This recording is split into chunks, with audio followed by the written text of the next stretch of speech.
This is another program in regards to global climate pertaining to the heating up of our planet Earth. I wish I could have got the first part of it. It showed the fires out in the western part of the United States towards how devastating that's been. Now we're over in an area called Greece. I think in total, what it says there, at least 22 nations fighting devastating fires in Greece. Now, I don't know the particulars about all that, whether or not those are big or large or small. I've never been over in that area, and geographically I don't know nothing about that area. I know that what you're fixing to see, if it does not convince you that something's going on pertaining to our planet, then obviously something is wrong with your interpretation of understanding what's actually happening. Now keep in mind, it has been basically predicted by some of the apostles that come from Jesus's original followers, that there would be fire and smoke and brimstone that would be falling upon society in ways such as we've never seen before. And of course Christ said that we would see signs in the heavens and signs upon the earth. And Christ said that there would be commotions and sorrows and heartaches that would fall upon the planet. To woe be unto the inhabitants here upon the planet whenever you started seeing the sickles start being distributed out to the planet. The first sickle is now fully effective in what it's doing. Please watch. These scenes are absolutely horrifying. Please watch. Pushed away from very dangerous fires where authorities and emergency services are desperately trying to get those under control. It's now nightfall, which means they've all halted their efforts. They've been using helicopters and aircraft with water to try and douse the flames. We've been monitoring some of these fires, and it is almost impossible to actually get some of these under control. What has been incredible to see is that locals are getting involved. Some just take water bottles, wheelbarrows filled with water, and even just normal fire extinguishers. So everyone coming together. It's very hazy here. It's raining ash. It is unbelievable just to see what the impact has been. We're talking about almost half of Evia, almost half of Evia's pristine forest has been burned to the ground. Homes have been burnt. Livelihoods have been lost. Many people have spoken to us and said that they rely on the forest for their livelihoods through the creation of honey and resin from trees and even plantations.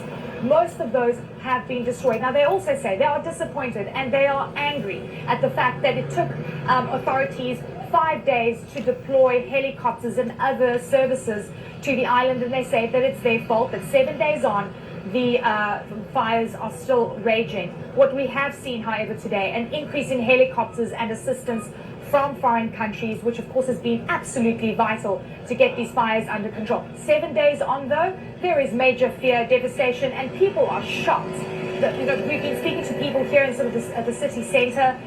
Most of them have been helping, putting out fires during the day and then coming up and opening their stores in the evening. You keep in mind, whenever these people are in this type of a panic mode, and I'm sure a lot of them is kind of like the people over here in America.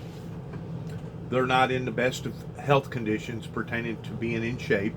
They've got a little age, they've got a little weight on them. Whenever they get in extreme situations like this, especially due to the quality of air, they're really, really prone of having either a heat stroke or a massive heart attack and dying trying to do this. That's one element that they really don't emphasize upon pertaining to these horrible, horrible fires. Another thing that I want to emphasize upon, it's bad enough for the human race to have to experience what they're experiencing pertaining to all these fires and all this heat. But can you imagine what it's like with the birds? Can you imagine what it's like with the rabbits and the deer? Can you imagine what it's like with all the other species that's out there that's having to endure these type of elements too as well? So it's not just the humans that are experiencing such horror, it's also the animals.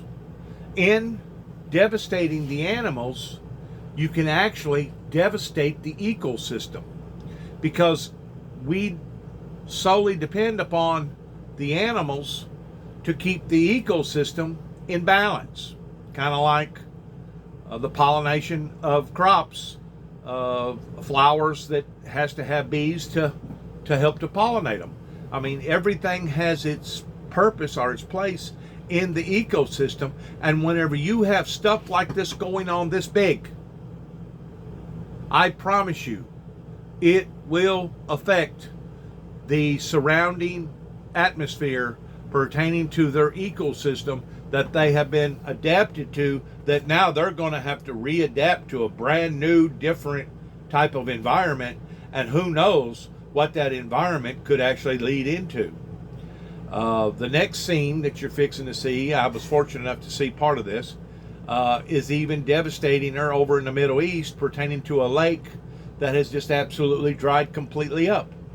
Well, people think about the water, you know, the water supply pertaining to not having water, adequate water pertaining to the people. Well, that's part of it. But look at the food supply that died. Look at all the fish. Look at all the minerals. Look at all the deposits that's in that lake that now is dried completely up. And we're fixing to get over into that momentarily whenever we continue on. But I'm just trying to make a point. The point is this is not just affecting the Homo sapiens up onto the planet. It's affecting everything from A to Z. It's been unbelievable just to see the impact. All right, Eleni Giokos in Evia, Greece, thanks very much for that reporting. So we're taking you around the world, the U.S. and Greece. Let's go to the Middle East. There's another striking example of what climate change is doing to the planet right now, and it can be found in northern Iran. A dying lake is now a fraction of its former size, and the ecosystem around it is decimated. Fred Pleitgen has this exclusive report from Urmia, Iran. From a lush natural paradise to a dry, salty desert. Look at that. Global warming is literally evaporating what once was the largest lake in the entire Middle East. My God. Look at that. Lake Urmia in Iran, the sixth largest salt lake in the world. All around Lake Urmia, you can see the impact of the global climate emergency on the communities here, on the people, their livelihoods, and of course also their future. The authorities tell us today Lake Urmia is less than half the size of what it used to be. The shrinkage is due in part to dam projects around here, but mostly due to years of severe drought as our planet gets hotter.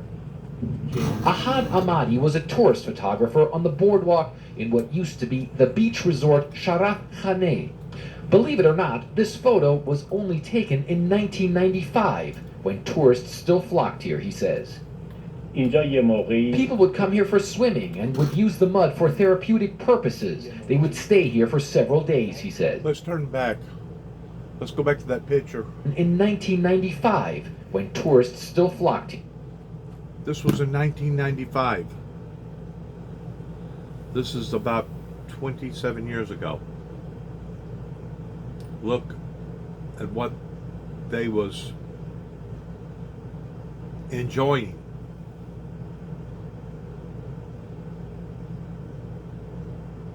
In comparison to what's going on today. Once more, this all started. It began in 1983 pertaining to the environment making dramatic changes But in 1988, it really heated up and intensified towards the things that we're now seeing the repercussions of. Here he says. اینجا یه موقعی People would come here for swimming and would use the mud for therapeutic purposes. They would stay here for several days, he says. The ferry boats many used to cross the lake now lay stranded on the salty crust, slowly rusting away. You're talking about a big boat right there that's going to require at least, I'm going to say 12 to 15 foot of water to keep from it hitting something and becoming stuck on the bottom part of the floor of the lake. So that should tell you that the lake that you're looking at right there was not just a foot or two in depth or waist deep. This thing had to have been fairly deep to have managed a boat that size. This Google Maps animation shows just how fast Lake Ormia has shrunk, going from 5,400 square kilometers in size to just 2,500 in about 30 years. Lack of... Let's back that up. Let's back it up, back it up, back it up. Look at that. And you can see the outline of where it used to be in comparison to where it is now. Let's go back and where it, see? That's getting at its normal capacity right there. That's its normal capacity.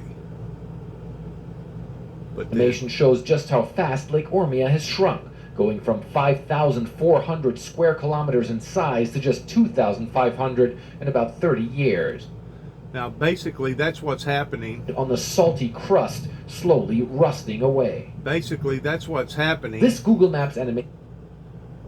Right out here west of us in America, in California and different places, where their water table is basically shrinking up.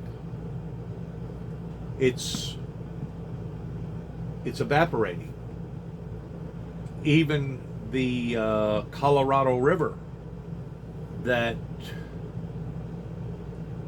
feeds the Hoover Dam right now is about a third of capacity, maybe a little more than a third of where it should be in normal circumstances. So the signs that we're seeing here, just as the Bible talks about, for we will see signs in the heavens and signs upon the earth, such as we've never seen before. We're seeing the signs, and the signs are pointing towards the end time events. And if the people that listen to this and watch this are not convinced that this is happening right in front of your very eyes, then obviously you got a problem in reality. Precipitation in Iran is down by more than 50% this year, according to the country's Center for Drought and Crisis Management. Severe lack of water recently led to protests, some violent, in the southwest of the country. Iran's supreme leader Ayatollah Ali Khamenei saying he understands the protesters and that their issues must be addressed. Iran's new president saying he has understood the message. The matters have been detected, and I assure the people that the solutions have been delineated, and we have benefited from the views of experts and scholars, and this will urgently be dealt with, he said. At Lake Ormia, water shortage is not the only problem. The dusty, salty ground left behind when the lake receded led to salt storms, causing eye infections and respiratory problems for people around here. The local Environmental Protection Agency planted these bushes, which they say mostly succeeded in stopping the worst effects. As the bushes grow here, they have more leaves, and the moving sand gets trapped inside, he says, so it acts as a trap which keeps the sand underneath it. Iranian authorities say they've made saving Lake Ormia a priority, and and that a halt to new dam projects and diverting other water sources towards the lake have at least slowed its decline. But farmer Kumars Purjevali shows me his main concern. The water he's able to get from his well is very salty, killing off many of the buds on his tomato vines and slowly causing his walnut trees to wither. The day the soil will become unfarmable is not far away, he says. When you water the earth to a depth of 110 centimeters, it infiltrates the soil and the salt will stay there and its level increases every year. And the salt concentration in Lake Urmia is dramatically increasing as the water body shrinks. Microorganisms that flourish in salty water have dyed much of what's left of the lake in a reddish pink color. The deputy head of this province's Environmental Protection Agency tells me he believes there are now about 6 billion tons of salt around the lake. Still, he says he's confident they can stop the lake from drying up. Pausing all dam construction projects has been very effective, he says, but some of the rivers that feed the lake were full of sediment, so the water didn't reach all the way to here. We've cleaned up the riverbeds to increase the water inflow. Those measures are making a big difference, the authorities say, but they are also under no illusion. What they urgently need here is more rain to stop Lake Urmia, a natural treasure of this region, from vanishing into thin and salty air. For Plotkin, CNN, Urmia, Iran. It's really striking. Still to come tonight, CNN is on the front lines in Afghanistan. There's a desperate battle for one key city, the birthplace of the Taliban. The latest on that conflict, next.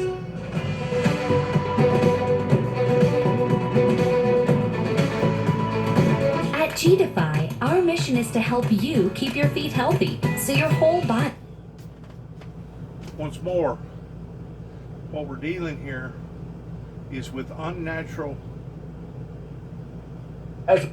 occurrences that are only escalating and becoming worse and worse and worse. And whenever you have all these climate deniers,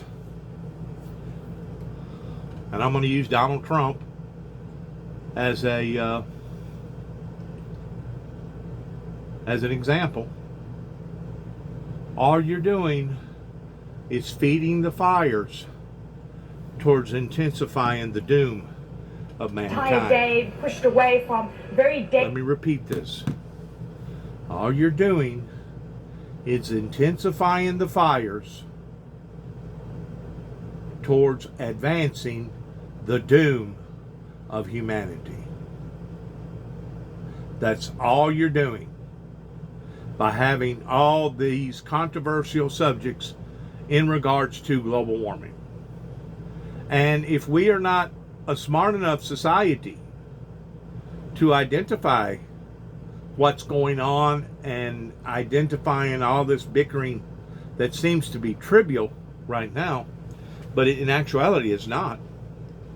If we are not smart enough to identify this as a society, we as a society may actually cease to exist going down the road a few more years. In addition to the pain and the suffering and the confrontations that it will cause between various societies because of lack of various nutritionist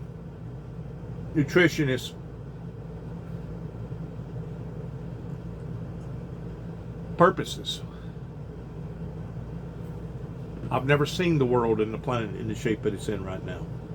It's extraordinarily sad. And Jeff Rosen and Richard Donahue. Clark, of course, had a somewhat different role in all of this, but what we know is that they've talked about the efforts by the president to get them to weigh in on his theory that the election had serious problems. We know now that there was a telephone conversation that the president had with Jeff Rosen saying, why don't you just say that the election was corrupt and let me take it from there with House Republicans? And we also know that Jeffrey Clark drafted a letter that he wanted the Attorney General to sign and send to legislators in Georgia, suggesting that they maybe want to go into special session so that they could potentially issue electoral votes of their own if they had questions about the outcome of the Georgia election. Of course, the current and former Justice Department officials are not a problem for the committee to get to because the White House has said it won't assert executive privilege over them, and the Justice Department has said that they can go ahead and testify, which is what the committee's been doing so far, and that's relatively easy work. Talk to me about who Jeffrey Clark is, Pete. What do we know about him? Well, as you noted, I'm Michael Holmes in Atlanta, and this isn't a time to be pumping stimulus and putting money into people's pockets. This is ridiculous in my mind.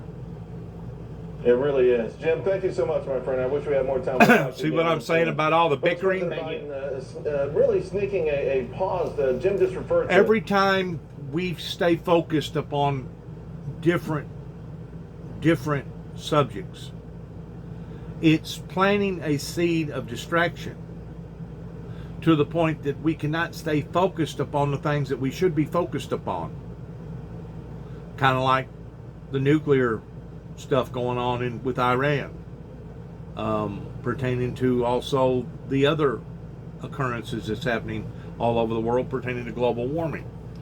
Every time we bring another subject matter into or onto the table, it creates a distraction of the things that we should be actually looking at. It was no one talking about it. It's so sad. Guts to do what 3 previous administrations before him failed to do, and that is stand with the 9/11 families. Stand with your own citizens. Do not give in to the temptation or the influence of Saudi foreign lobbyists. And that's been our biggest fight in this case, is transparency. Our government refuses to give us the documents that we need to bring closure. Our government doesn't even deny that these documents exist. For example, we have subpoenaed the FBI since 2019. The FBI's response to our subpoena is that the federal government has invoked what's known as the state secrets privilege. So it's not a conspiracy theory that these documents exist. It's not even a question by our government whether these documents exist. These are documents that show culpability on behalf of the Kingdom of Saudi Arabia for supporting the 9/11 hijackers, but our federal government won't give them to the families because they're deemed too sensitive and too secret. So President Biden in 2020 sent a letter to our representatives. He said if he's lucky enough to be elected president of the United States, he would stand by our side and he would help us and he would honor disclosure. In fact, he said that we are right and just to pursue this. It's been 8 months since he's taken office, and we have heard literally nothing from his administration. And we want an answer. Engage with us, Mr. President. Yeah. You have a historic opportunity to be our champion. So you would submit. He has a historical purpose in life now towards cleaning the air, towards telling the whole truth and not just part of the truth, to not only the families and the victims of the families, but the world, in regards to this demonic, cruel, evil entity pertaining to the Saudis stood behind bin Laden, and after they realized that they pulled it off, then decided to use him as a ploy, stabbed their own flesh and blood in the back by banning him from Saudi Arabia, and them all turning their backs on the very thing that they had originally supported and been behind to begin with. That way it would have created a diversion in thinking that the Saudi government was not in behind it, but that it was all in regards to bin Laden. I'm telling you right now, bin Laden did not have the capabilities as far as the sense, the smarts to pull something like this off. Besides that, bin Laden didn't have the finances to pull something like this off, because I guarantee you this was not just amongst a few dozen people. This was amongst hundreds of people that knew that this was in the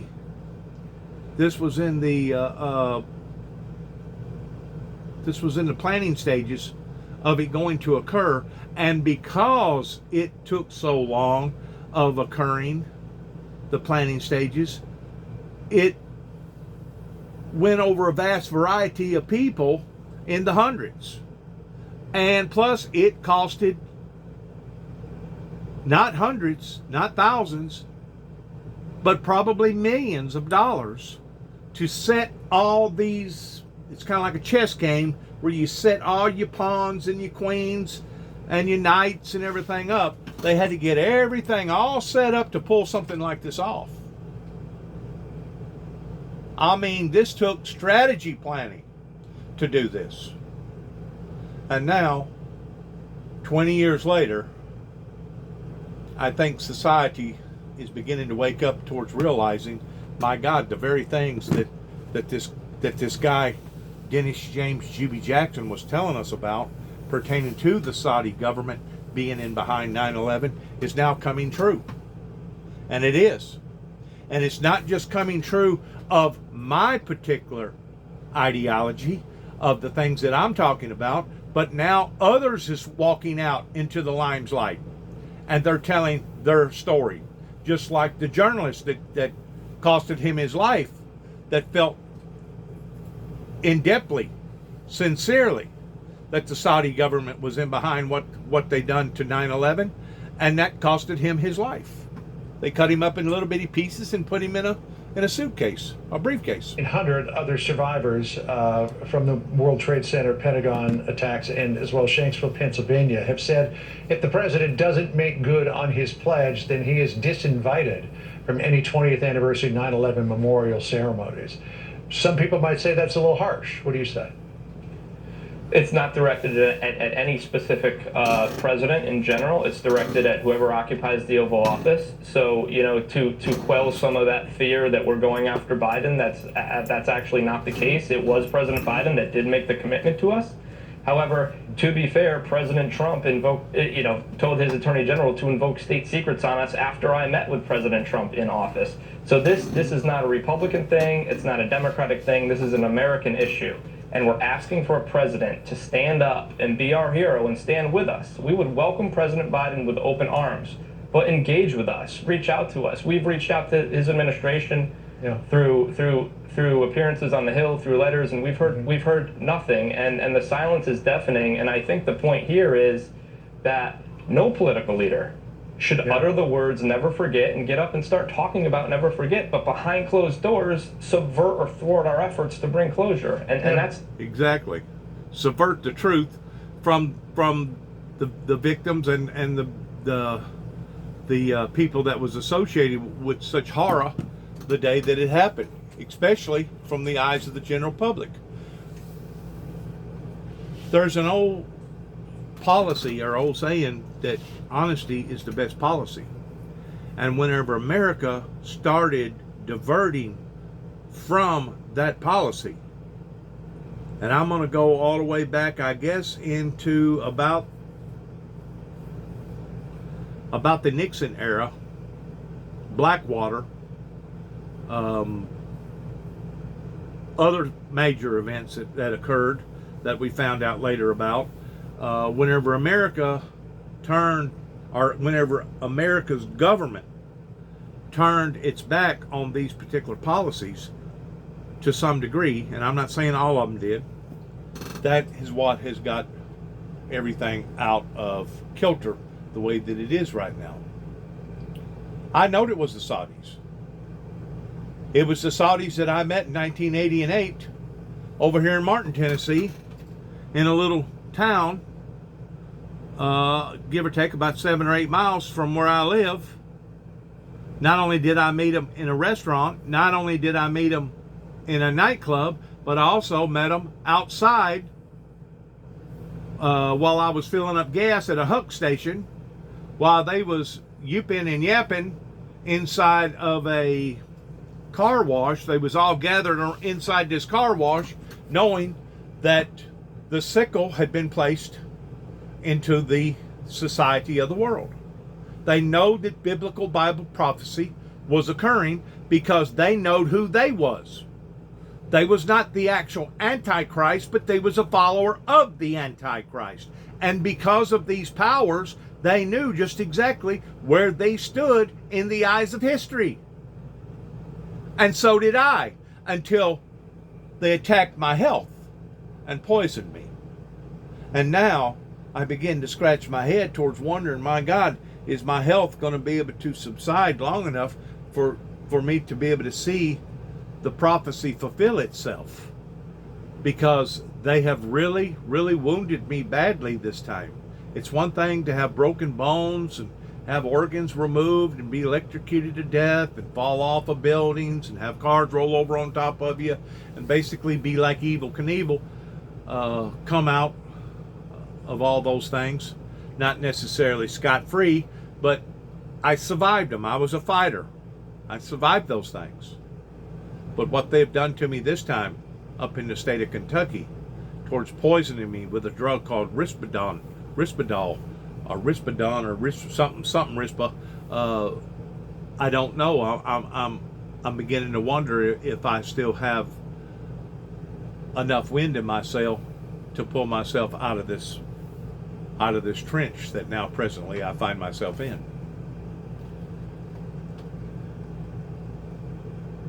It's really sad. It's sad that a man of God had to fight his own people tooth and nail just for his own survival, just to be able to get his message out to the general public.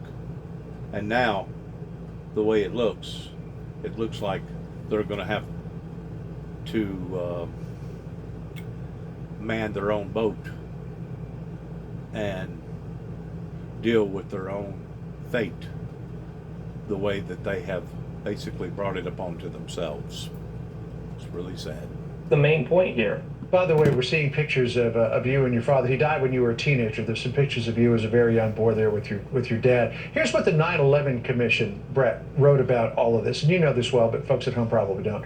Saudi Arabia, the Commission wrote, has long been considered the primary source of al-Qaeda funding, but we have found no evidence that the Saudi government as an institution or senior Saudi officials individually funded the organization. This conclusion does not exclude the likelihood that charities with significant Saudi government sponsorship diverted funds to al-Qaeda. So that's what the commission said, but you say that the continued stonewalling by successive administrations about releasing these gives you cause to believe that there is there?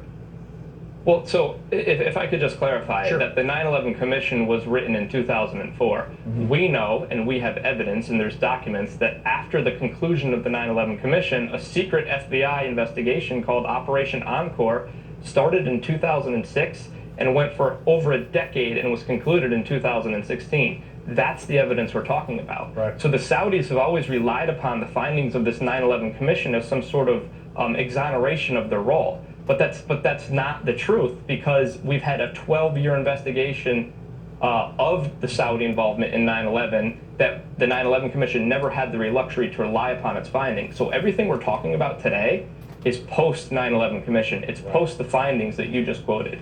Right. Exactly. In other words, they have dug a little deeper to find out the whole truth, and in their digging, they have discovered that yes, the Saudi government was in behind the backing and the planning, the masterminding of the occurrences of 9/11. And I'll go as far to say this. There was actual people here in America in various departments of government, regardless whether it was high or low, that knowed, not necessarily that it was going to happen, but they knowed as soon as it happened who was in behind it. They knowed it, but they concealed it. They kept it quiet because they felt like that if they would have exposed it, they would have been exposing the truth. And by exposing the truth, they would have possibly been damaging their political careers or whatever. It's deep. It's deep, but it's the truth. Well, Brett, we wish you a lot of luck in your endeavors here. We'll stay in touch and see where this goes. Appreciate it. Thank you for having me. Appreciate it. And again, our most sincere, heartfelt condolences to you and your family over the loss of your dad. One other thing I want to say about the 9/11 deal that occurred, that are still freshly on a lot of people's minds, because we're getting closer and closer to that 20th year anniversary. If you'll follow suit with the attack that happened the first time, whenever they planted explosives on the bottom part of the building in 1993, just about the time that the Waco incident broke out down in Mount Carmel, Texas. If you'll follow those events with the actual 9/11 event, you'll see where they both crisscross towards being supplied by not just manpower, but financially supplied by the same group that come from Saudi Arabia. These are the people that don't hesitate whatsoever in bombing a school, a hospital, a funeral, or a wedding procession. They are heartless, rootless, some of the most evilest entities on the planet. And how come America has solely decided to dig in with these people that have done this? It just blows my mind that they're willing to sell us down the creek the way that they have our politicians, our prior politicians that we've had that has been willing to do this, all in the name of oil, money, or power. It's absolutely sickening towards what has occurred in regards to Ronald Reagan finally convincing the old Yugoslavia of the falling of the Berlin Wall of where we was then versus where we are now. And to see all the stuff occurring pertaining to the weather events, the wars now breaking out over in Afghanistan since the American soldiers has moved out, creating another suction. To see all these other displacencies that's happening all over the planet pertaining to major events that's occurring every day. Uprisings. People has gone beyond just protesting.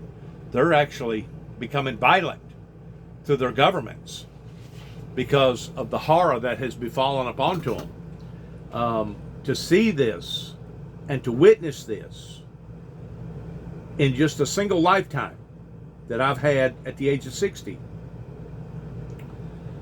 is absolutely mind-boggling to the normal mind that tries to wrap their head around where we was versus where we are. Good luck to all of us. Good luck, and we have so much sympathy and empathy for the victims of 9/11 coming up in about a month from now. And not only those, but all the other problems that has occurred, because if things would have been handled promptly and properly during the latter part of the Reagan administration, we could all be experiencing some sort of prosperity, peace, and utopia. But the Americans didn't want that. Certain Americans did not want that. And the certain Americans that I'm talking about are right here in Northwest Tennessee, that was associated with the movement, the resistance movement that began towards wanting to stifle, towards wanting to hinder, towards wanting to stop the windmill ministries from going forth. Thanks again.